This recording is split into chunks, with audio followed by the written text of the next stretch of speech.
Dutugamunu, also spelled as Dutthagamani, also known as Dutthagamani Abhaya, was a Sinhalese king of Sri Lanka, who reigned from 161 BC to 137 BC.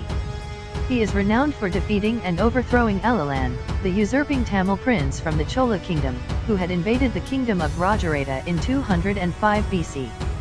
Dutugamunu also expanded and beautified the city of Anuradhapura and projected the power of his native Rajarata region across the island of Sri Lanka. The Mahavamsa describes how as a youth he mocked his father Kavantissa, king of Ruhuna, for refusing to wage war against the powerful invading Ellalan, the Chola king of Anuradhapura, who usurped the throne by killing the native kings. The prince stated that if his father were a man he would not speak thus, and sent him a piece of women's jewelry. The resulting fury of the king caused many of his friends to flee to Malaya region, and the prince himself being dubbed Dutthagamani, meaning disobedient. After his death, he was referred to as Dharmagamani, but it is as Dutthagamani or Dutugamunu that he is known to posterity. The Mahavamsa constitutes the major source on Dutugamunu's reign and dedicates some 6 chapters to his tale. In chapter 22 he is described as being descended from the ancient royal family of Rajarata through Devanampiyatissa's brother Mahanaga. At the time of his birth, Dutugamunu's father was Kavantissa, king of Ruhuna, a small kingdom in southeast Sri Lanka outside of the influence of Rajarata in the north. The border between the two polities was the Mahaganga, or Great River, possibly the modern Manikganga.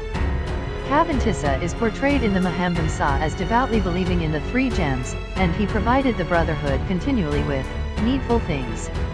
Dutugamunu's mother was Vihara Mahadevi, daughter of Tissa, king of Kalyani. Legend has it that as punishment for Tissa slaying a Buddhist monk, Kalyani had been subject to a series of deluges from the sea. To placate it, Tissa placed his daughter Devi in a golden boat with the words "a king's daughter" written on the side, and set her out to sea. Miraculously, the princess washed ashore, alive and well, in Ruhuna, and married Kavantissa. During her pregnancy with Dutugamunu, Vihara Mahadevi had a series of peculiar cravings, including the urge to sleep on a pillow made of honeycombs. In particular, her urge to drink the water used to wash a sword that had cleaved the head of a warrior of Ellalan, whilst standing on that same head, raised the interest of the soothsayers at court, who predicted that the queen's son, when he has vanquished the Damilas, Tamil invaders, and built up a united kingdom, will make the doctrine to shine forth brightly. Vihara Mahadevi gave birth to a son named Gamani Abhaya some time later, and after that to another child, a boy named Tissa. Around the time of Gamani's birth, an elephant of the 6-tusked race brought his young one thither and left him here and went his way. Named Kandila, he went on to become Gamani's mount and accompanied him through much of the prince's adventures. King Dutugamunu did not live to see his beloved Ruwanwelisya completed, dying before the plaster work was finished. The Mahavamsa dedicates an entire chapter to his death, which contains a poignant scene where the dying king is taken by palanquin to the vicinity of the incomplete stupa. There he also encounters his old colleague Therapatya, now a monk. After some discussion of the mortality of men, the aged monarch passes away and is immediately reborn in the heavenly realm of Tasita.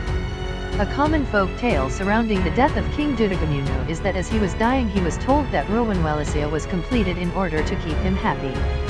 The well-intentioned plan went awry, however, when Dutugamunu asked to be shown the finished building. His brother Tissa had the entire building draped in white cloth to present the illusion of whitewash, and due to his failing eyesight Dutugamunu did not spot the difference, dying convinced that the building was finished. Following his death, Dutugamunu was succeeded by his brother Sadatissa, rather than his disinherited son Salya.